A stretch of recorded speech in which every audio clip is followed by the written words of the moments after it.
Section 2 से question आते हैं।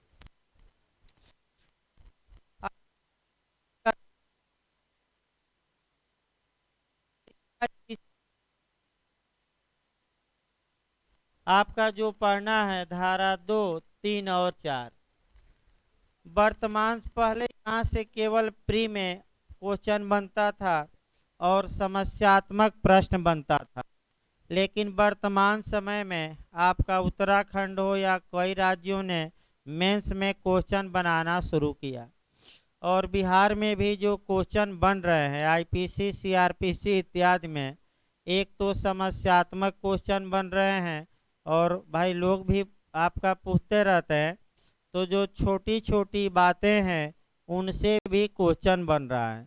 यानी कि जहाँ की लोग ध्यान ही नहीं देते हैं, अब उन प्रश्नों पर भी ध्यान देना पड़ेगा। और चूँकि किताबों में भी वो प्रश्न नहीं मिल पाते हैं, तो इसके लिए अच्छा उपाय यह है कि समझिए, और जब भी धारा 2, 3, 4 पढ़िएगा आईपीसी की, आपका कोरिलेशन जरूर लिखिएगा लिखते समय। देखिए आपका, बैठिए भाई, बताया भी गया था कुछ, फिर हम एक बार दोहरा दे रहे हैं। तब आपका बेयर एक्ट शुरू किया जाए और बेयर एक्ट में जो शब्द है उसको मथा जाए। प्री में कैसा क्वेश्चन बना है वो भी हमें बीच बीच में बताते रहना है, ताकि भाई जो लोग अभी आपका आगे एपीयू देना चाहते हैं उनको भी लाभ हो। देखिए हमने बताया था आपको, बैठिए भाई, आइए इधर आगे बैठ जाइए, है जगह ना, इधर बैठे उधर बैठे, लोग उधर बैठ जाइए। हाँ, देखिए आपका फिर कोरिलेशन एक बार कर दिया जाए, बताया गया था हल्का फुल्का, तब आपका सेक्शन 2, 3 और 4 शुरू किया जाए। ये धाराएं इंटरव्यू में भी पूछी जाती हैं और पूछा ये गया है कि धारा 3 और 4 में क्या डिफरेंस है, ये पूछा गया इंटरव्यू में। तो पहले तो आपका देखा जाए, जब कोई कानून बनता है तो उस कानून का पहले विस्तार देखिए। या तो उस कानून का विस्तार उस देश में होता है जिस देश ने कानून बनाया, या तो उसका विस्तार उस देश के बाहर भी हो सकता है, बैठिए भाई, या तो उस कानून का विस्तार उस देश का देश के बाहर भी हो सकता है। तो पहला क्वेश्चन ये बना लेना है कि अगर भारत की सीमा के अंदर अपराध किया जाता है तो सेक्शन 2 लागू होगा, और भारत की सीमा के बाहर तो सेक्शन 3 और 4। पहला पॉइंट दिमाग में बैठा लेना है। यानी कि इंट्रा टेरिटोरियल अगर ऑफेंस होता है, इंट्रा टेरिटोरियल कहा जाता है इंग्लिश में, तब सेक्शन 2, और एक्स्ट्रा टेरिटोरियल यानी कि राज्य क्षेत्रातीत अपराध, हिंदी में राज्य क्षेत्रातीत यानी कि भारत से क्या बाहर। तो अगर राज्य क्षेत्रातीत पूछे तो आपका जवाब रहे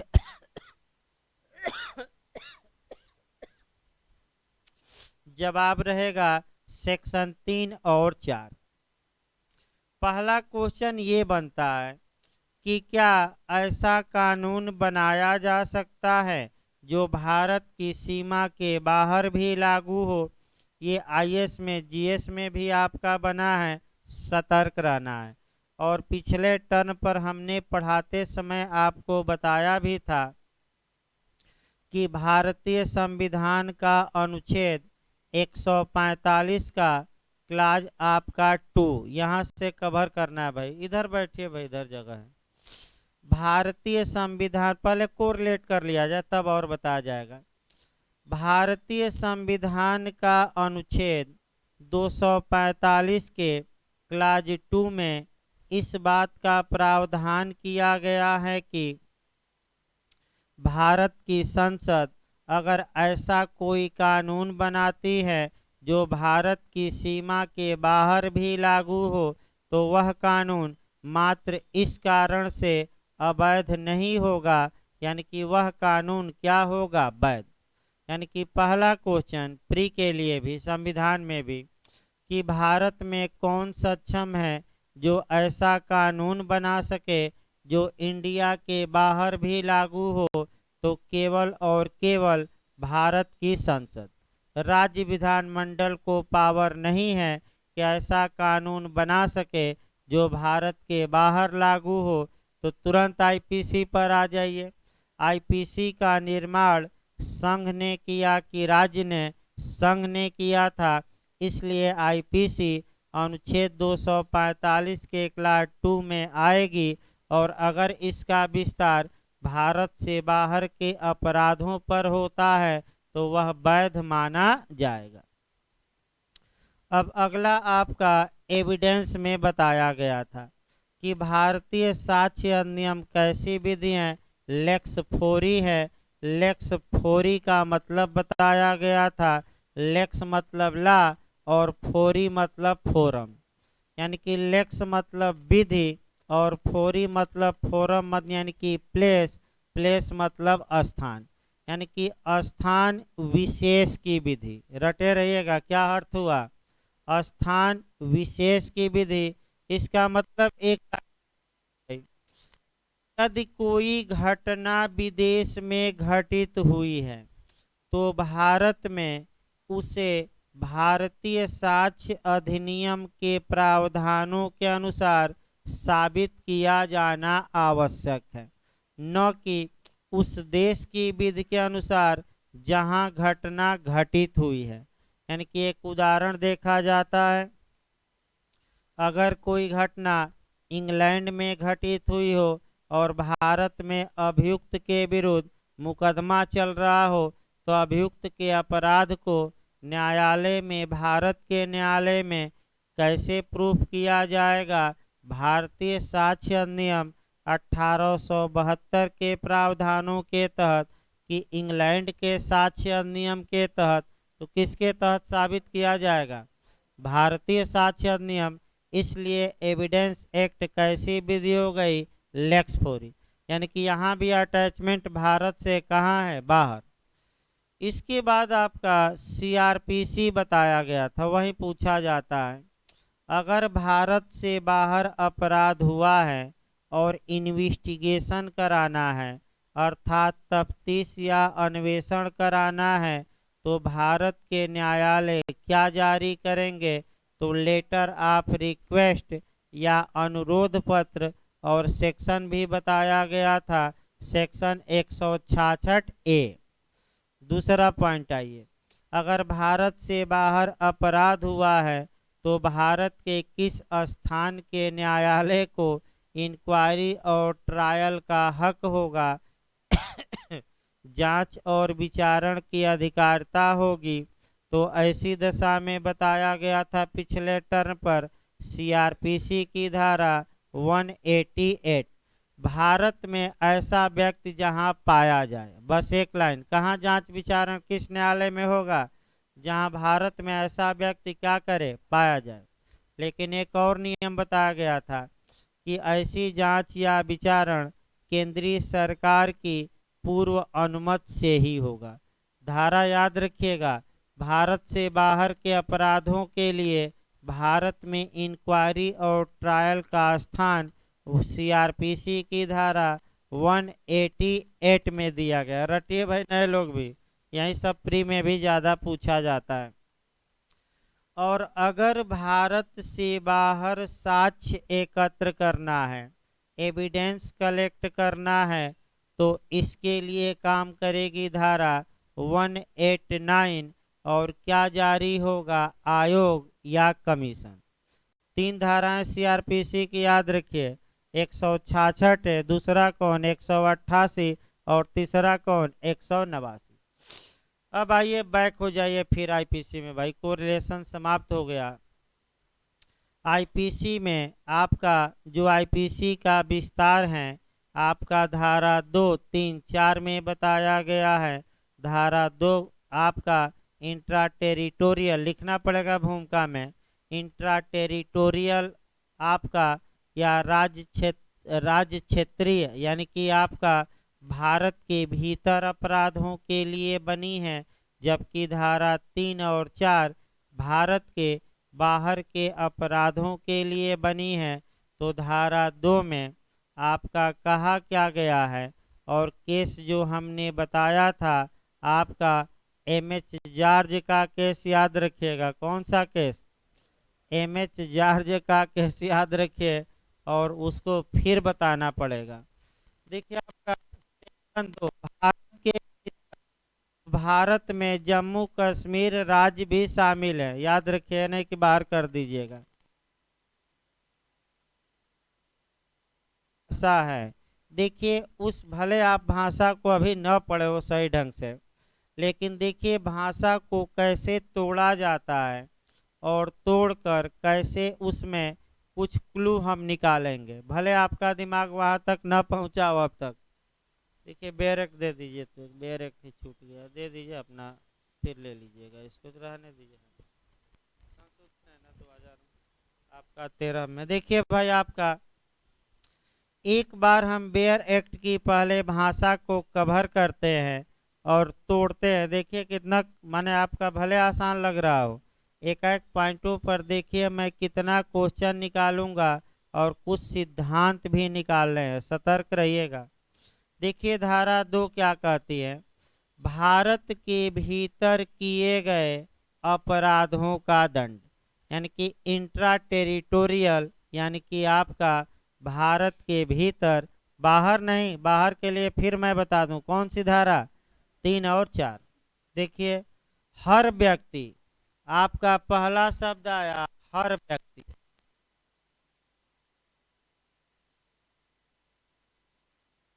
एक एक शब्दों को अलग अलग किया जाए।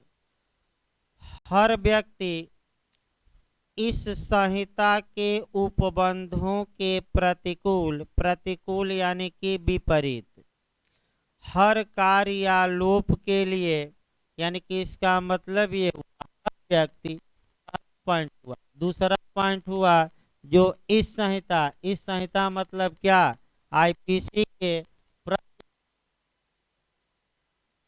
प्रतिकूल का मतलब ये हुआ विपरीत, क्या करता। आपका तीसरा ये हुआ कि या तो, यानी कि या तो कोई एक्ट करता है या ओमिशन, यानी कि आपका कार्य या लोप करता। देखिए प्रतिकूल कार्य या लोप के लिए जिसका वह भारत के भीतर दोषी होगा इसी संहिता के अधीन दंडनीय होगा, अन्यथा नहीं। यानी कि इसका मतलब ये हुआ कि अगर वह व्यक्ति इसके लिए भारत के भीतर दोषी है, यानी कि भारत के भीतर उसके खिलाफ मुकदमा चलाया जा सकता है, तो ऐसी दशा में वह आईपीसी के तहत दंडनीय होगा, यानी कि आईपीसी के तहत ही क्या पाएगा, सजा। एक शब्द और लिखा है अदरवाइज, यानी कि अन्यथा नहीं। अन्यथा नहीं शब्द से एक सिद्धांत भी हम निकालेंगे जो आपका इंटरव्यू के लिए भी महत्वपूर्ण होगा, और जो लोग सीबीआई एपीओ या एपीपी डाल रहे हैं उनके लिए भी यही जो टेक्निकल क्वेश्चन है एक वही काम करते हैं। अगला शब्द पांचवा हमने बताया अन्यथा नहीं। ये जो अन्यथा शब्द है इसको थोड़ा हम विस्तृत करेंगे पढ़ाते समय, क्योंकि वर्तमान समय में जो ये अदरवाइज या अन्यथा शब्द आ रहे हैं ये शब्द काफ़ी महत्वपूर्ण है, और चाहे यूपी जे हो, बिहार जे हो, हर एक जगह इस शब्द पर क्वेश्चन इस समय बन रहे हैं, प्री में भी। तो इसको हम देखेंगे डिटेल में, लेकिन एक एक करके पहले देखिए। यानी कि धारा 2 में जो शब्द थे उन शब्दों को हमने अलग अलग किया, शब्दों को क्या करनी है,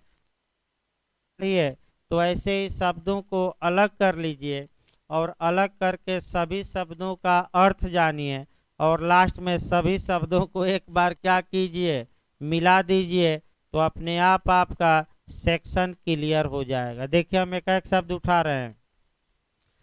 पहला शब्द है हर व्यक्ति। हर व्यक्ति का मतलब बीएचयू ने पूछा था कि हर व्यक्ति का मतलब क्या हुआ, भारत का नागरिक, विदेशी नागरिक, दोनों, इनमें से कोई नहीं। तो आप लोग बताइए हर व्यक्ति मतलब क्या, भारत का नागरिक की विदेशी की दोनों। इस हाँ दोनों मारिएगा, इसका मतलब समझिए भाई। इसका मतलब ये हुआ कि हर व्यक्ति का मतलब ये हुआ कि चाहे वह भारत का नागरिक हो या विदेशी नागरिक हो, अगर भारत के राज्य क्षेत्र के भीतर यानी कि भारत के भीतर अगर आईपीसी के तहत दिए गए किसी अपराध को करता है तो वह भारत में उस अपराध के लिए दोषी होगा। इसका मतलब फिर समझिए, चाहे वह भारतीय नागरिक हो या विदेशी नागरिक हो, चाहे ऐसी दशा में अगर वह भारत की सीमाओं के भीतर आईपीसी के प्रतिकूल कोई कार्य या लोप करता है तो वह उसके लिए आईपीसी के तहत भारत में दंडित होगा, वह सजा पाएगा। और इस पर एक केस लिखिएगा, MH George versus state of Maharashtra. मध्य यानी कि मेयर हंस जॉर्ज बनाम महाराष्ट्र राज्य के वाद में उच्चतम न्यायालय ने बता दिया कि चाहे देशी हो या विदेशी हो, भले विदेशी भारत के कानूनों को न जानता हो, इससे कोई मतलब नहीं है। अगर वह भारत में आया है और भारत के कानून का क्या किया है, उल्लंघन किया है, तो वह आईपीसी के तहत दंड का क्या होगा, भागी। ये हर व्यक्ति, एक व्यक्ति नहीं, विदेशी नहीं, केवल भारतीय नागरिक नहीं, शब्द पकड़े रहिए क्या लिखा है, हर व्यक्ति यानी कि कोई भी व्यक्ति चाहे भारत का नागरिक हो या विदेशी। अब अगला शब्द आइए, हर व्यक्ति जो आईपीसी द्वारा प्रतिषिद्ध, इस संहिता द्वारा प्रतिषिद्ध का मतलब ये हुआ कि जिन कार्यालोपों को करने से आईपीसी रोकती हैं, यानी कि जिन बातों को आईपीसी अपराध बनाती हैं या जिन बातों को करने से आईपीसी में रोका गया है और आप वही बात कर रहे हैं तो आप अपराध के लिए दंडित होंगे। अब ये है कि आईपीसी के तहत प्रतिषिद्ध कार्यालोप, अभी कार्यालोप पर हम आगे आएंगे। आईपीसी के तहत प्रतिषिद्ध, प्रतिषिद्ध का मतलब कि जिनको रोका गया है, प्रोहिबिटेड किया गया है, तो तुरंत दिमाग में लाना है कि आईपीसी के तहत किन कार्यों को करने पर रोक लगाई गई है, अर्थात आईपीसी की किस धारा से अपराध शुरू होते हैं और उन कार्यों को करने पर व्यक्तियों को रोका गया है कि आप न करिए, और अगर व्यक्ति उन कार्यों को करता है यानी कि आईपीसी के प्रावधानों का क्या करता है, उल्लंघन, तो वह दंड का भागी होगा। तो सेक्शन याद रखिएगा, आईपीसी 7। अब पूरा वाक्य देखिए डिटेल में थोड़ा, अगर कोई विदेशी या भारतीय नागरिक आईपीसी की धारा 107 से लेकर 511 तक में दिए गए अपराधों में से किसी अपराध को करता है, लेकिन कहाँ करता है, भारत के अंदर की बाहर, अंदर करता है, तो धारा 2 कहती है कि ऐसा विदेशी या भारतीय व्यक्ति भारत में दंड का क्या होगा, भागी। अब कितना दंड पाएगा उस अपराध पर निर्भर करता है, ये नहीं कि धारा 2 दंडित, धारा 2 बस ये बताती है कि दंडित होगा। कितना सजा पाएगा, तो जो अपराध किया हो, चोरी किया हो चोरी, डकैती किया हो डकैती के लिए। अगला ये, आईपीसी के प्रतिकूल कोई कार्य किया हो या लोप किया हो, अभी बिहार एपीओ बनाया भी था आपका कार्य लोप, तो आप देखिए कार्यों के अंतर्गत अवैध लोप भी आते हैं, ये 32 में बताया गया है आईपीसी के।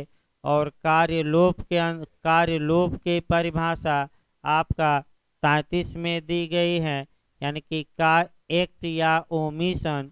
तो आपको समझना है कि कार्य या लोप। अब यहाँ थोड़ा 32 और कहाँ गवर्नर लिखते लेकिन जब लोप की परिभाषा आईपीसी की धारा में दी गई है। कार्य लोप थोड़ा समझा दें भाई आपका। देखिए जो एक होता है, थोड़ा सतर्क होकर समझिए। कार्य, पहले कार्य समझिए और इसके बाद आपका ओमिशन या लोप हम बताते हैं। देखिए जहाँ तक कार्य की बात है, कार्य का मतलब कुछ करके, और ओमिशन या लोप का मतलब होगा कुछ न करके। यानी कि जब कुछ किया जाएगा तो उसे कार्य कहा जाएगा, और जब कुछ करने से विरत रहा जाएगा तो उसे क्या कहा जाएगा? लोप। जैसे कि आप संविधान नियम में प्रपोजल की परिभाषा पढ़ते हैं, और 2A में पहली ही परिभाषा है कि जब कोई व्यक्ति दूसरे व्यक्ति को किसी कार्य को करने या करने न करने माने विरत रहने मतलब कि लोप करने के लिए, माने लोप करने के आशय से सूचित करता है अपनी बात कि कार्य करने या न करने के लिए दूसरे की अनुमति क्या कर लें? अभिप्राय। उसी प्रकार आपका यहाँ भी कार्य लोप समझना है। कार्य मतलब कुछ करके, और लोप का मतलब कुछ न करके। ये जो कार्य या लोप हैं, या तो ये वैध हो सकते हैं या ये अवैध हो सकते हैं। ध्यान में रखिएगा, क्या हो सकता है? या तो वैलिड या इनवैलिड या इलीगल। यहाँ आपको बंटवारा करना है। अगर कार्य या लोप वैध हैं तो वह व्यक्ति दंड का भागी नहीं होगा। एक उदाहरण देखिए, जहाँ तक कार्य या लोप की वैधता की बात है, सेक्शन 76 से लेकर 106 तक में ऐसे कार्य या लोप दिए गए हैं जो वैध हैं और जिनके लिए व्यक्ति दंड का भागी नहीं होगा। एक कार्य कराया जाए, आपका कह सकते हैं कि जल्लाद से, एक जल्लाद है, न्यायालय के निर्णय के अनुसरण में एक कैदी को फांसी पर लटका देता है, वह भी कार्य किया, तो बताइए वैध कार्य था कि अवैध? तो जल्लाद दंड का भागी होगा कि क्षमा का हकदार होगा? क्षमा का हकदार होगा। और किस सेक्शन में उसका कार्य वैध माना गया है? 78। यानी कि कार्य या तो वैध हो सकता है या लोप, या क्या? अवैध। तो अपराध के लिए क्या आवश्यक है कि कार्य या लोप को अवैध होना चाहिए कि वैध?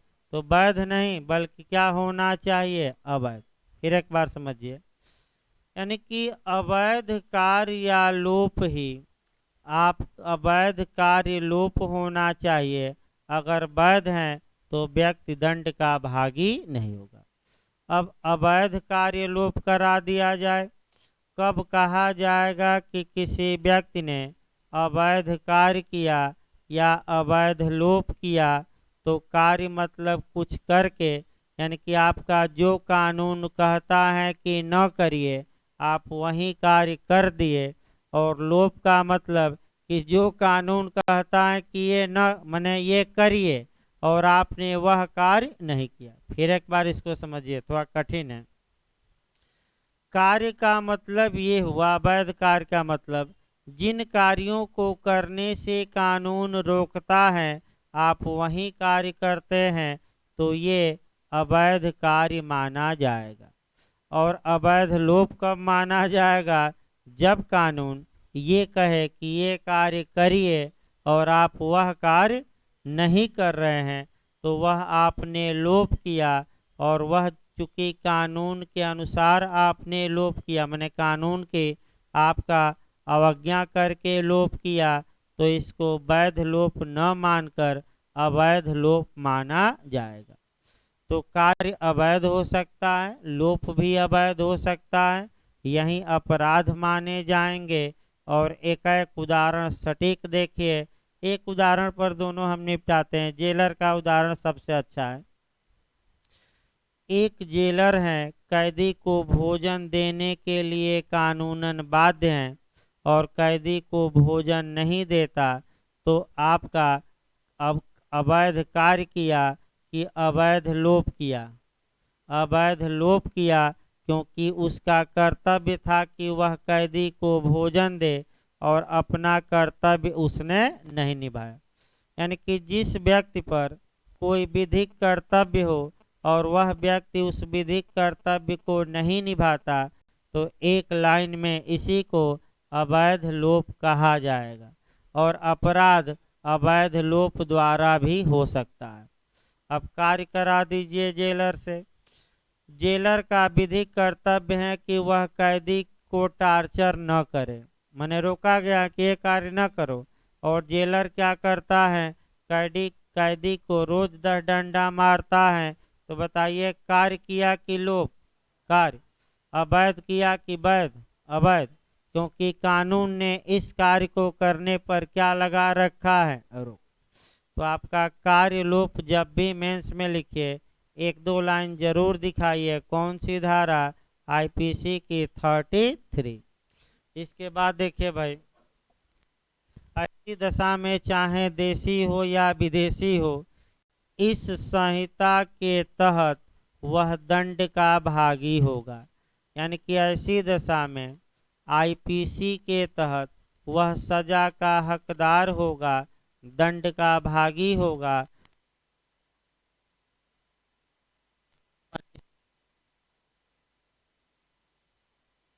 जो दंड दिया गया है वह किस सेक्शन में दिया गया है? सेक्शन 53 में। और वर्तमान में दंड के कितने प्रकार हैं? 5। यानी कि मृत्यु दंड भी पा सकता है, भले विदेशी हो। आजीवन कारावास भी पा सकता है, कारावास भी पा सकता है। संपत्ति का समपहरण भी हो सकता है, यानी कि जब्ती, और उस पर जुर्माना भी लगाया जा सकता है। यानी कि 5 दंडों में से कोई एक या एक से अधिक दंड वह पा सकता है। तो कहाँ दंड दिया गया? धारा 53 में। अगला शब्द पर आइए भाई, लास्ट जो लाइन धारा 2 की लिखी गई है उस पर विशेष ध्यान देना है। आपका अन्यथा नहीं, अन्यथा नहीं का मतलब अदरवाइज कहा जाता है। अन्यथा जो नहीं शब्द है ये काफी मायने रखता है, और इसी से आपका एक प्रिंसिपल निकलता है, एक सिद्धांत निकलता है कि विधि के बिना अपराध नहीं हो सकता। तो नया क्वेश्चन है, आ सकता है बिल्कुल नया, कि आईपीसी की किस धारा में यह सिद्धांत समाहित है कि विधि के बिना अपराध नहीं? तो आपका क्या जवाब रहेगा? सेक्शन 2 के तहत किस शब्द से ये मैक्सिम उत्पन्न होती है? अन्यथा नहीं से। फिर तीसरी बात कि ये जो सिद्धांत अभी हम बताएंगे इसको डिटेल में। अन्यथा शब्द 5 मिनट चलेगा, ये नहीं कि समाप्त हो गया। कई जगह से कोरिलेट भी करना है और 2 यूपी का क्या करना है, बना डालना है, ये नहीं कि क्वेश्चन बाहर जाए। और इसी के साथ आपका जो पढ़ना है, भारतीय संविधान का अनुच्छेद 20 का क्लाज 1 पढ़ना है, protection against x post facto law, यानी कि कार्योत्तर विधियों से संरक्षण। और उसमें एक सिद्धांत है कि विधि के बिना अपराध नहीं हो सकता। तो अगर ये पूछा जाए कि पहले कानून बनाइए, कानून द्वारा किसी कार्य या लोप को प्रतिषिद्ध करिए, और जब व्यक्ति उस कानून का उल्लंघन करे तब आप दंड देंगे, और बिना कानून के किसी को कोई सजा नहीं दी जा सकती। ये सिद्धांत कहाँ कहाँ समाहित हैं? तो आपका जवाब रहेगा, आईपीसी में पूछ ले तो सेक्शन 2 और संविधान में पूछ ले तो आर्टिकल 20 का कौन सा क्लास 1। इसका मतलब समझिए। अब आगे बढ़ा जाए अन्यथा शब्द पर। आईपीसी में तो निपट जाए पहले। आपका 354 डी देखिए, एक दिन मैं बताया भी था, फिर मैं बता, सिद्धांतों में मैं बताया भी था इसको। धारा 354 डी हम देखते हैं। स्टैटिक करना। कोई पूछता।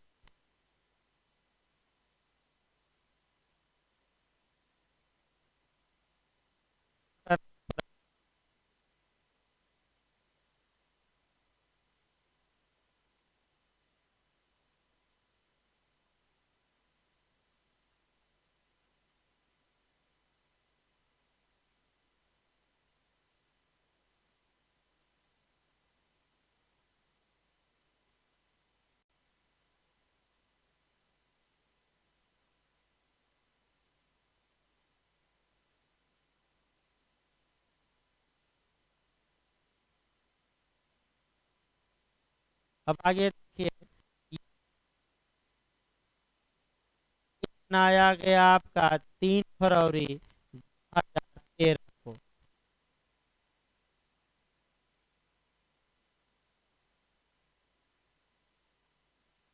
आई कि अगर कोई व्यक्ति यही कार्य 2 फरवरी 2013 को किया है तो क्या वह दंड का भागी होगा कि नहीं, बताइए तो।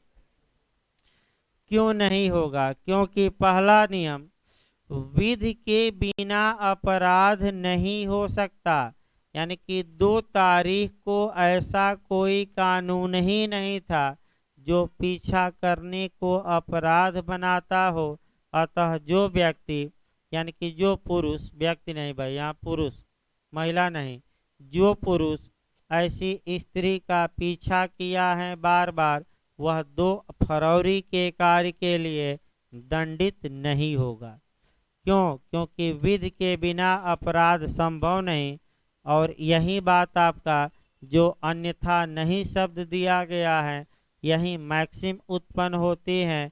और ये शुद्ध रूप से मैक्सिम संविधान के किस अनुच्छेद में, अनुच्छेद 20 के किस क्लाज में, 1 में। फिर अन्यथा को कोरिलेट किया जाए। जब भी आप अन्यथा पढ़िए, देखिए 4-5 जगह से लिख लीजिए, अलग से लिख लीजिए,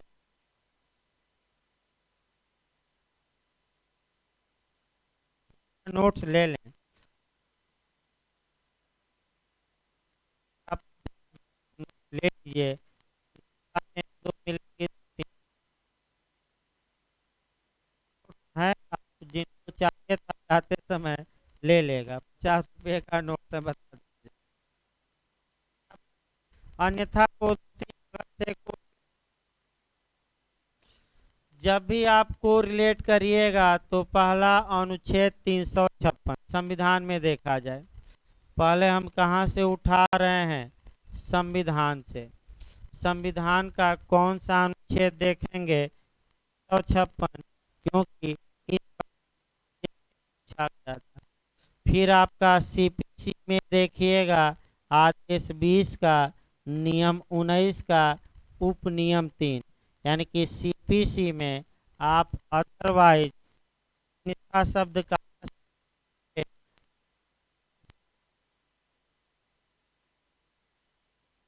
ये आपका बिहार में पूछा गया था।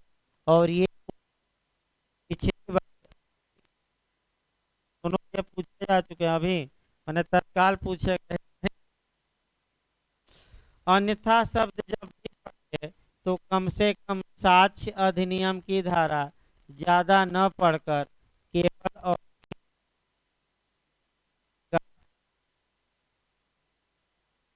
अगर आप अन्यथा चाहते हैं तो आईपीसी में पढ़ सकते हैं।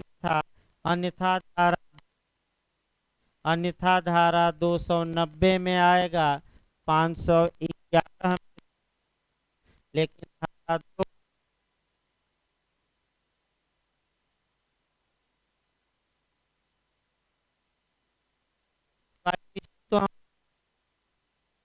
देखिए संविधान में, देखिए भाई लगभग सभी लोग जानते हैं कि संविधान के अनुच्छेद 356 के तहत किसी राज्य में राष्ट्रपति शासन लागू किया जाता है। तो बिहार ने ये बनाया था कि राष्ट्रपति शासन किसके रिपोर्ट पर लागू हो, राष्ट्रपति को यह समाधान हो जाए, विश्वास हो जाए, किसकी रिपोर्ट पर, वही पूछा था।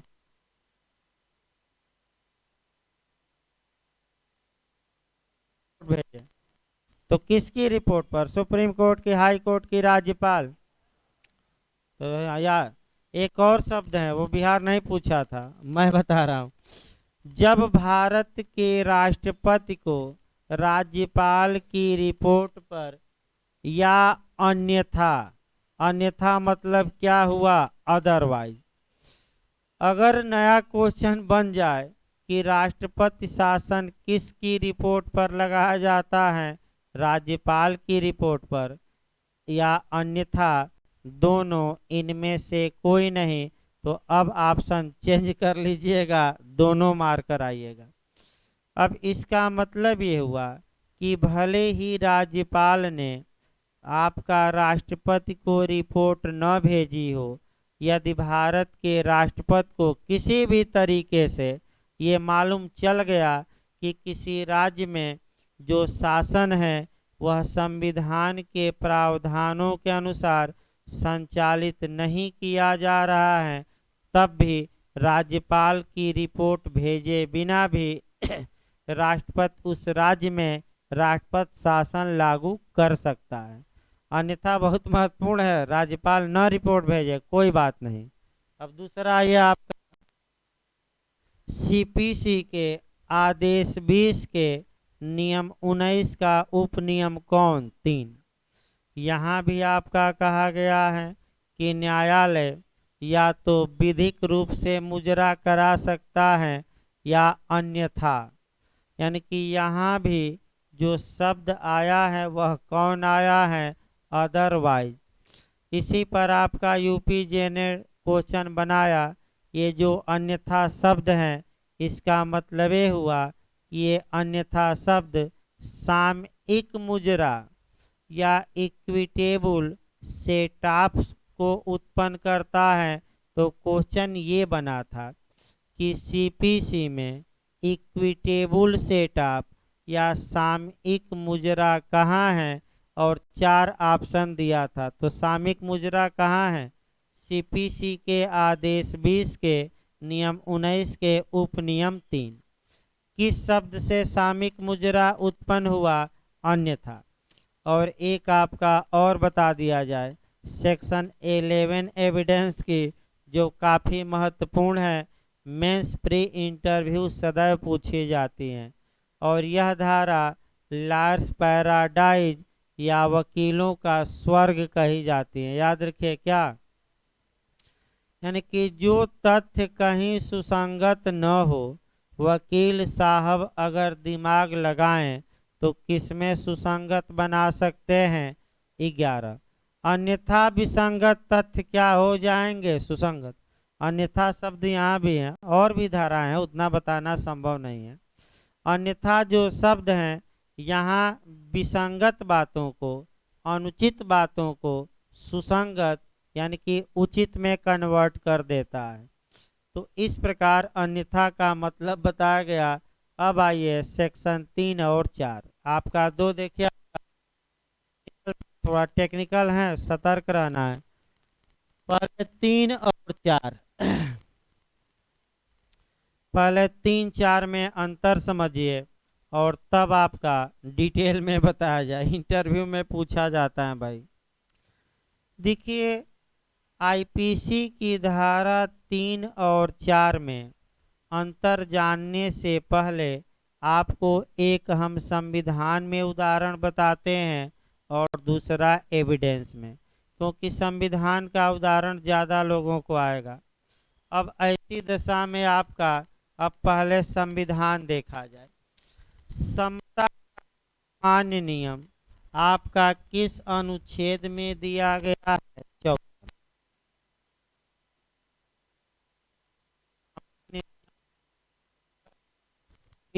समता और विधियों का समान संरक्षण की धारा में, किस अनुच्छेद में, 14 और 15 से लेकर और 18 तक में ये समता के स्पेसिफिक रूप या विशिष्ट प्रोविजन या विशिष्ट रूप दिए गए हैं। अपवाद नहीं है, क्या है। उसी प्रकार धारा 3 कहती है, धारा 3 एक सामान्य नियम है। नियम ये है, कोई व्यक्ति भारत से बाहर अपराध किया है और भारत में उसके खिलाफ विचारण हो सकता है तो वह आईपीसी के तहत दंड का भागी होगा। ये सामान्य नियम किस सेक्शन में बताया गया है, सेक्शन 3 में। सेक्शन 3 में जो ये सामान्य अपराध किया है बाहर और भारत में कुछ दशाओं में वह दंड का भागी होगा, वह कौन सी कंडीशन होगी, कौन सी दशा होगी, जिस दशा में अगर व्यक्ति भारत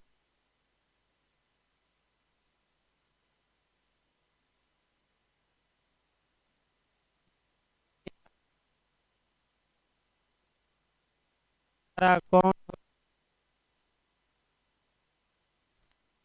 एक और उदाहरण कॉन्टेक्स्ट से हम बताएंगे भाई, आपका पहले समझने का प्रयास करिए, कठिन है।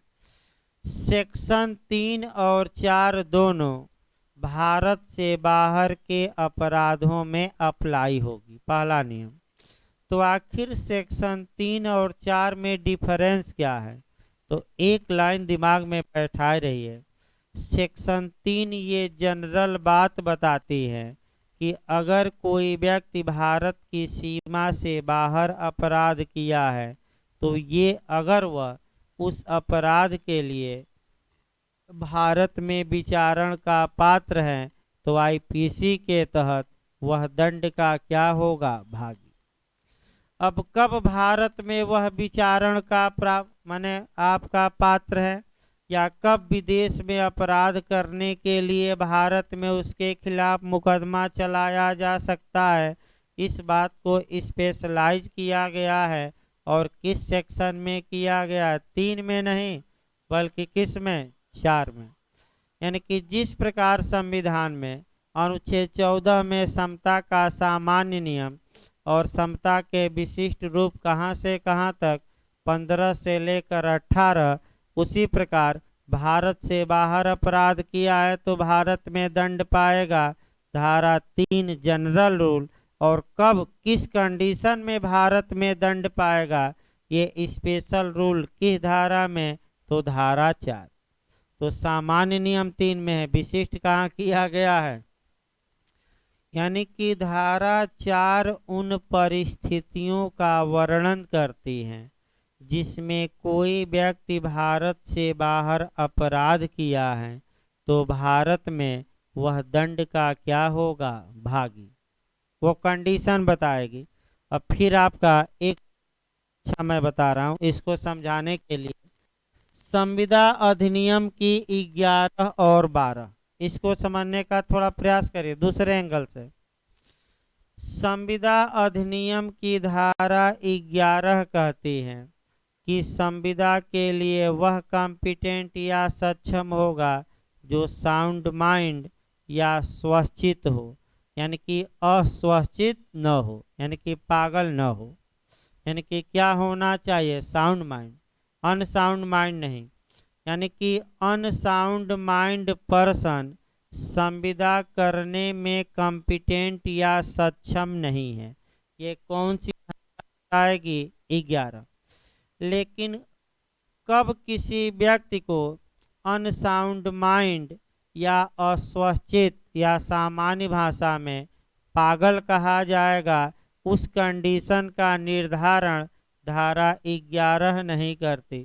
तो कब स्वचित कहा जाएगा और कब पागल कहा जाएगा, उस कंडीशन का निर्धारण संविदा अधिनियम की कौन सी धारा करेगी, 12। यानी कि धारा 11 में सामान्य नियम हुआ कि संविदा का पक्षकार अस्वचित न हो, और कब अस्वचित माना जाएगा, इस बारे में स्पेशल नियम किस धारा में? 12 में। भाई इतना बताया गया इसलिए कि सेक्शन 3 और 4 में डिफरेंस आपको क्या हो, मालूम हो। एक उदाहरण नहीं, और कहिए तो और बताया जा सकता है। ये नहीं कि आपका 2 लाइन पर्याप्त है। आपका एक संविधान से बताया गया उदाहरण को रिलेट करके, और एक आपका कॉन्ट्रैक्ट से, 2 पर्याप्त है हमारे हिसाब से। अब आइए सेक्शन 3 की बातों पर गौर करिए, एक एक शब्दों पर। और सेक्शन 3 में क्या लिखा गया देखिए भाई आपका,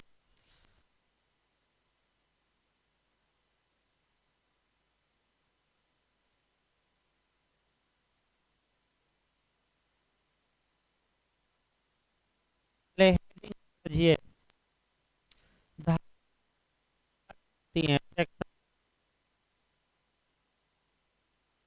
7, यानी कि धारा 3 तभी लागू होगी जब भारत से बाहर अपराध किया गया हो। दूसरा शब्द देखिए, किंतु उसके भीतर, किंतु उसके भीतर का मतलब कि भारत के भीतर विधि के अनुसार विचारणीय अपराधों के लिए दंड। इसका मतलब ये हुआ कि किसी व्यक्ति ने भारत के बाहर अपराध किया है और उसके द्वारा किया गया अपराध ऐसा है जिसके लिए उसके खिलाफ भारत में मुकदमा चलाया जा सकता है, तो धारा 3 कहती है कि मुकदमा भारत में चलाया जाएगा और आईपीसी के तहत वह दंड का क्या होगा, भागी। सेक्शन 4 बताती है कि कब भारत से बाहर अपराध किया है तो भारत में मुकदमा चलाया जा सकता है। यानी कि सेक्शन 3 बताती है कि भारत में अगर मुकदमा चल सकता है तो वह दंड का भागी, लेकिन कब चल सकता है ये कौन बताएगी, धारा 4। तो आइए पहले भाई आपका एक दो उदाहरण देखिए जहाँ की विदेश में अपराध किया हो और भारत में मुकदमा चलवाया जाए। 2-3 उदाहरण समझिए अच्छे से। एक व्यक्ति भारत का नागरिक है, इंग्लैंड की गया और इंग्लैंड में कोई अपराध किया, और वह जो अपराध किया वह इंग्लैंड में अपराध नहीं था लेकिन भारत में अपराध था। तो अब देखिए आपका, अब तो उदाहरण आपका चेंज हो गया है, लेकिन एक उदाहरण पुराना भी आपको बताया जाए, एडल्ट्री या जार कर्म का, अब तो अपराध ही नहीं रहा। तो ये उदाहरण सटीक नहीं बैठेगा, समझाने के लिए बताया जा रहा है, वर्तमान में सही नहीं है, याद रखिए। एक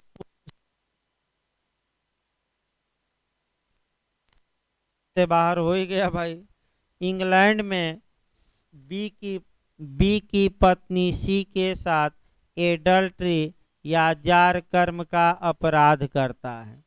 ऐसी दशा में आपका इंग्लैंड में जार कर्म पहले से ही अपराध नहीं है, यानी कि वहाँ के अपकृत्य हैं, मुआवजा पति वसूल सकता है। आज भी भारत में अपकृत्य हैं, डाइवोर्स का आधार है, लेकिन ऑफेंस नहीं है, आज भी डाइवोर्स का आधार है। ऐसी दशा में अब समस्या देखिए क्या उत्पन्न होगी। क्या ए के खिलाफ भारत में विचारण हो सकता है कि नहीं, और ए आईपीसी के तहत दंडित हो सकता है कि नहीं। तो कंडीशन बनाइए, भारत का व्यक्ति है, कहाँ अपराध किया है, भारत से बाहर, तो समस्या यहीं 2-3 उत्पन्न होगी। अगर वह कार्य भारत के जिस देश में किया गया वहाँ अपराध नहीं था लेकिन भारत में अपराध है, तो ऐसा व्यक्ति भारत में विचारण का पात्र होगा और दंड का क्या होगा, भागी। यानी कि भले वह विदेश में अपराध हो या न हो, अपराध वह कहाँ होना चाहिए, भारत में। याद रखिए कहाँ होना चाहिए। यानी कि अगर कोई कार्य विदेश में अपराध हो या विदेशी कानून के तहत अपराध न हो, अगर वह भारत में अपराध है तो धारा 3 कहती है कि ऐसा व्यक्ति भारत में विचारण का पात्र होगा और यहीं क्या पाएगा, सजा। लेकिन लेकिन सतर्क रहना है, अगर कोई अपराध विदेश में अपराध हो लेकिन भारत के कानून के तहत अपराध न हो, तो आप लोग बताइए, विदेश में अपराध है वह कार्य लेकिन भारत में अपराध नहीं है, तो क्या ऐसा व्यक्ति भारत में दंड का भागी होगा कि नहीं? नहीं होगा, क्योंकि विदेश में हो या न हो वह कार्य कहाँ अपराध होना चाहिए। तो भाई थोड़ा रेस्ट ले लीजिए, सीआरपीसी लिखवाई जाएगी कल। आपका कठिन धारा इसीलिए समय लग रहा है भाई, कठिन है आपका इसीलिए समय लिया जा रहा है, क्योंकि समझ में नहीं आती, पढ़ते रह जाएंगे, एक एक शब्द मथा जाएगा, फिर 3-4 कल लेक्चर दिया जाएगा, 3 एक एक शब्दों को बताना, भी तो 2-3 उदाहरण केवल चल रहे हैं। तो रेस्ट ले लीजिए, लिखवा जाएगा भाई सीआरपी, 10 मिनट बाद लिखवा जाएगा।